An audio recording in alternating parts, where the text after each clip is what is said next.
Yo, kumusta po kayo mga kaharot? Welcome sa akin channel. Good evening, good morning, at have a nice day po sa lahat. At sa araw na ito ay ang ipakikita kong video ay tungkol sa ating doon sa pagblabinding. At bago ko kayo dalhin doon ay ito po si Kahardot nagsasabing maraming salamat pong muli sa inyo sa mga magsusubscribe at magsusubscribe pa at sa inyo sa panonood ng aking video. Shoutout po sa asawa ko kay Melody Pasina ng Gabon, Calasiao, Pangasinan. Kumusta po tayo? At tara guys, ito ang aking video sa araw na ito.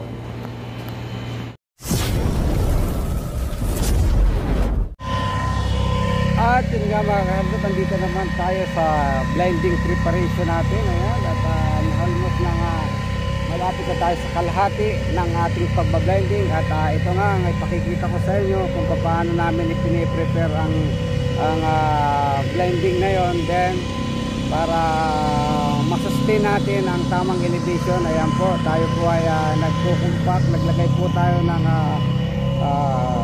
grass sand para po mapila pa natin yung mga gap ng bato. Then, natin po yung ikinokumpak. Pagkakumpak ay lalagay po natin ang polyethylene sheet, pero may mga elevation po tayong nakalagay dyan. Dyan po tayo magbabase para diretso at level ang ating puting pagkain nilagay. Yan mga kahardot, at ipakikita ko sa inyo ang preparasyon ng ating pagbablind dahil nung nakaraan medyo roughly lamang. Ito po ay step by step ang ating ginagawa. Hindi po basta ito nilalagyan lamang ng plastic. Meron po tayong elevation na sinusunod. The best is the elevation na ipapalaw natin para makuha natin yung tamang thickness ng ating blinding at ang elevation ng blinding as per our drawing mga kahardot. Yan guys, tingnan ninyo. At yan yung nilagay namin mga kahardot kapag siya ay kailangan yan. At yung crush sand na yan, bago natin kumpakin, siyempre babasahin yan. Binabasa po natin yan para dumiritso sa ilalim. At pagka po yan ay nabasa natin lahat at medyo natuyo, saka po natin yan ay padadaanan po ng compactor. Yan po, kaya kailangan natin yang basahin at para maganda at magdiretso sa ilalim. May fill up nga, yung sabi ko, ma-fill upan yung mga gap ng mga boulders dahil yan ay boulders filling. Yan po ang purpose kung kahit po natin nilagyan ng tartasya. At importante po yan ay binabasa. Then pagkatapos po niyang basain, siyempre konting pag natuyo na, papadaanan natin ng compactor. Yang compactor na yan ay napaka-importante para madasik yung punta sa ilalim yung inilagay natin tartasya. Yan po mga kahardot ang purpose po niyan, tartasya na yan. At siyempre nga para hindi naman magkaroon ng movement kung tayo ay magsisiminto na dyan sa area na yan. Yan po, tuloy po yung pagkukumpak nyan, at pagkatapos ng ikumpak yan ay lalataga na ng simento. Tuloy po tayo sa panunood mga kahardot.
Yan guys, tingnan ninyo.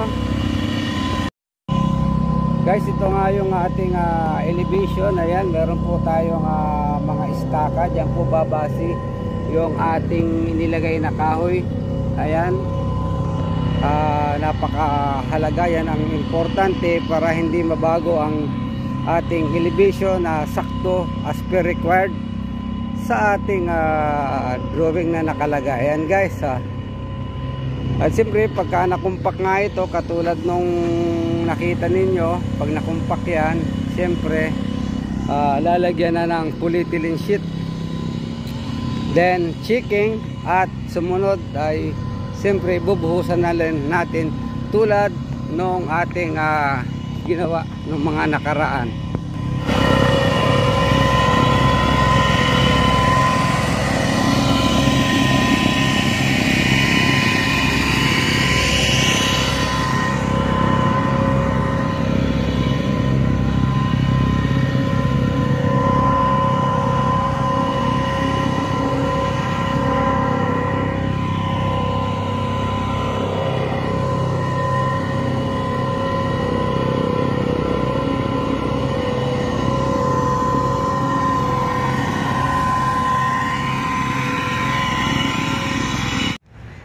Yan, kung makikita nyo may mga bato yan, tatanggalin yan, tinakloban lang namin yan ng bato, nilagyan namin para hindi liparin ng hangin. Yan, naalisin yan pag nagbubuhos na tayo, dahil pag di inalis yan ay useless, mag-crack ang ating blinding. Kaya yung mga bato na yan, tatanggalin yan.